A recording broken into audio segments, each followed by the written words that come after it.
What's up, everybody? We're going to hammer through these. We're going to get through these feast days, these awesome Moedim of our Father. And that way, if you ever want to share with anybody our study, the whole thing from beginning to end will be in there. If they want to go get deeper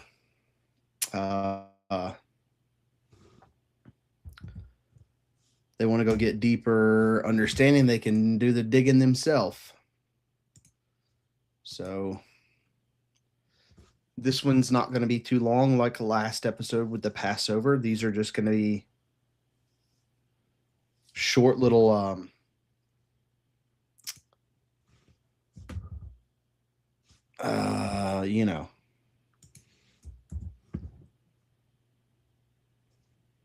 all-in-one teachings.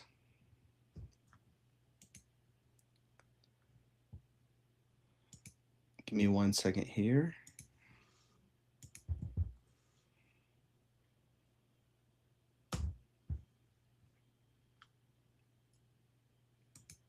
Okay, all right. So, Feast of Unleavened Bread. We talked about Passover last. That is basically the first day of the spring feasts, and that's a 7-day thing. 8-day if you consider the 22nd being a Sabbath, which it is. So we're going to get into this. I need to get a drink. Okay. Let's get into this. Window. Okay. All right. The first time the unleavened bread is mentioned is during the Exodus of Egypt. It is, and this day will be a memorial unto you, and you are to celebrate a feast of the Lord as a permanent statute for generations to come. For 7 days you must eat unleavened bread. On the first day you are to remove leaven from your houses. Whoever eats anything leavened from the first day through the 7th must be cut off from Israel. On the first day, so on the 15th, you are to hold a sacred assembly, and another on the 7th day. You must not do any work on those days except for to prepare the meals. That is all you may do. That's because they're Sabbaths. Okay?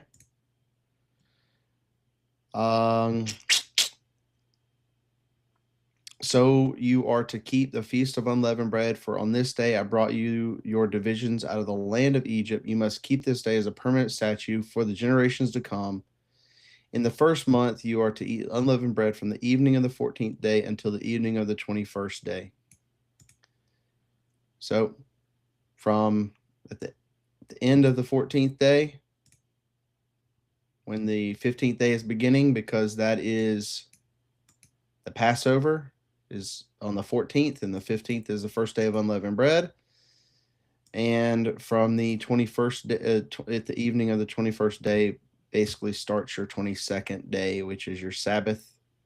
For 7 days, there must be no leaven found in your house. If anyone eats something leavened, that person, whether they be a foreigner or a native of the land, must be cut off from the congregation. Okay? So we have our pattern set here. We go into the recapitulation here in Leviticus. Let me slide Leviticus over here. So Leviticus, these are the Lord's appointed feasts. The Passover of the Lord begins at twilight on the 14th day of the month, right?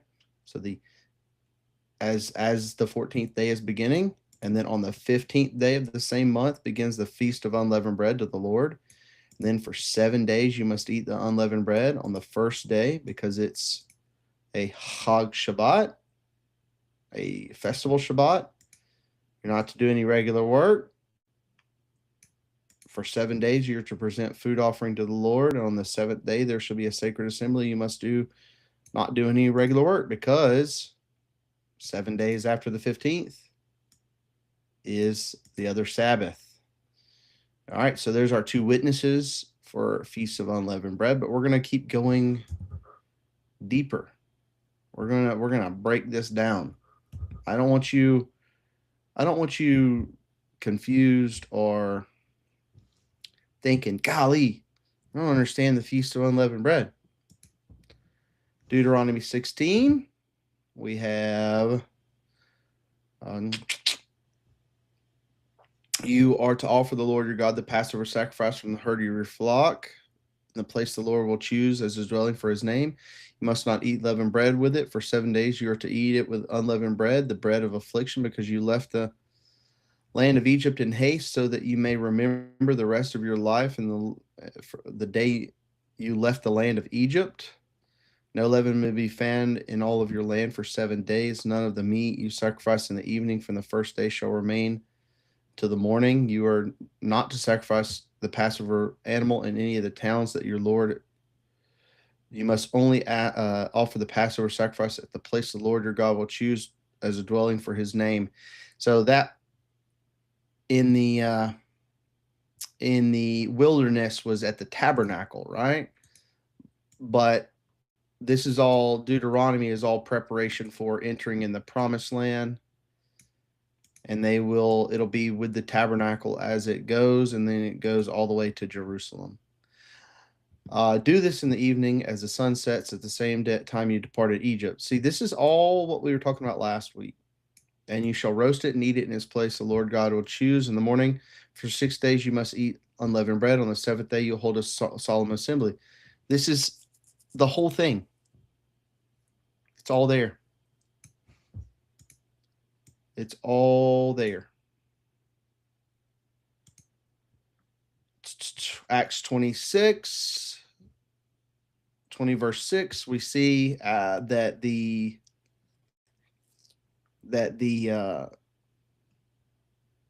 disciples and apostles were keeping unleavened bread.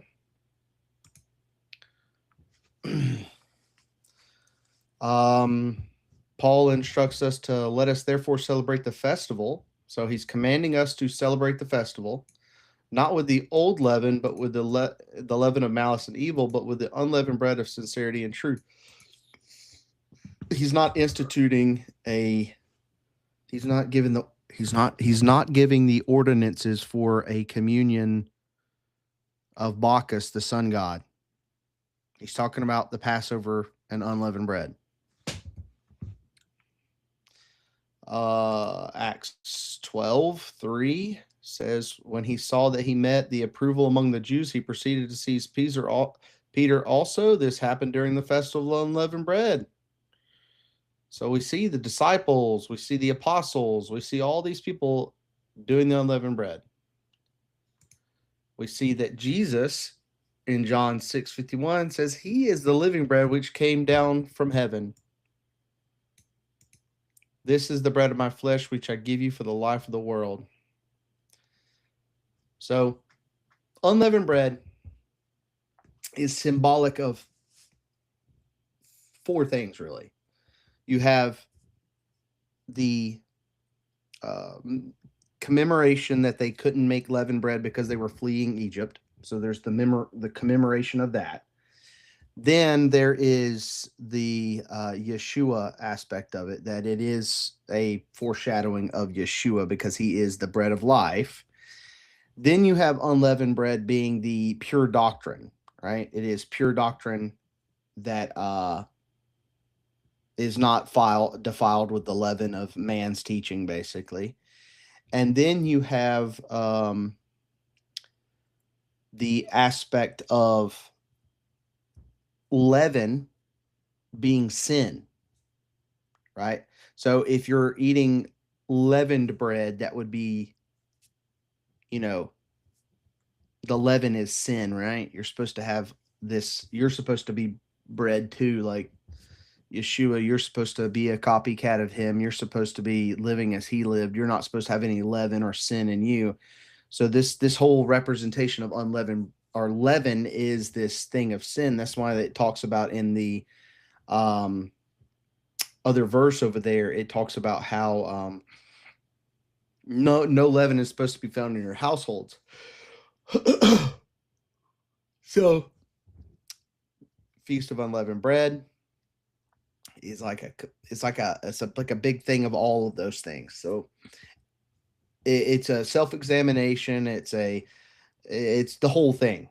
You know, unleavened bread is usually a time every year for me where I ask, okay, what do I need to work on this year, Lord? What are you wanting out of me this year? What do I need? What should I be focusing on repentance of? What should I be working out of my doctrine? What should I be trying to get closer to you that's stopping that? Anything like that is what I usually focus on unleavened bread. I make a heck of an unleavened bread. People talk about it every year. They love it. It's delicious. Honestly, I love it. I look forward to it every year. Um, the thing we've been looking at is and testing out can we kill a lamb for that? I know that like you can eat lamb. I know that you could like if you were gonna kill a lamb and eat it like at any point in time during the day or year, and no matter what, you're still going to be killing a lamb. But would it be improper to do that for Passover? There's a lot of different um, dissenting opinions on that. I'm in the I don't know for sure category. So if I have clarity on that eventually, I'll tell you. Because every argument against it, I can see the arguments for it. And it's just something I haven't been super focused on. Every year we do try to have lamb with it in some way, shape, form, or fashion. We do try to have wine and unleavened bread, uh, especially on the first and last day of unleavened bread and on the Passover day. So we go here to this. Whoever eats or drinks the cup of the Lord in an unworthy manner should be guilty of sin against the body and blood of the Lord. This is a big, this is not about something called communion that the church has created. This is always about the Passover. This is very, everything's prophetic. Everything is has a spiritual connotation to it as well. So keep in mind this, right? Paul is talking about the Passover meal. This is something that Gentiles were coming in to do. This is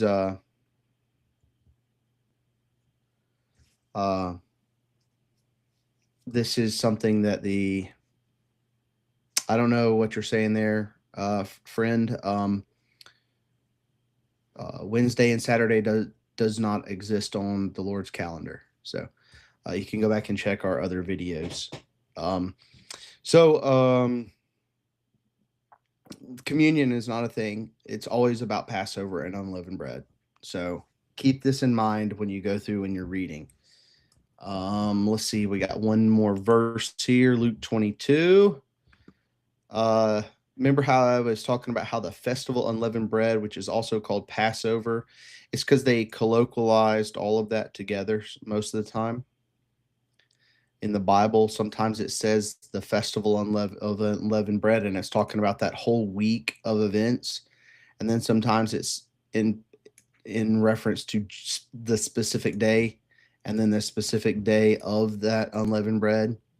So those are kind of trip ups for people.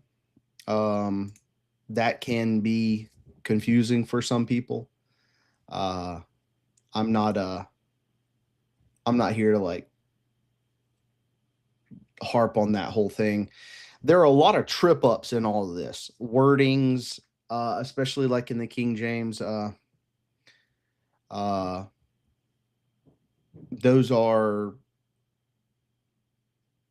especially in the King James, the wording selection is kind of if you go in the interlinear and you check in and the with the Greek or the Hebrew, it's a little more insightful. But you know, for things to happen and when days begin and when days end and stuff, they have to all happen within what they're happening on. So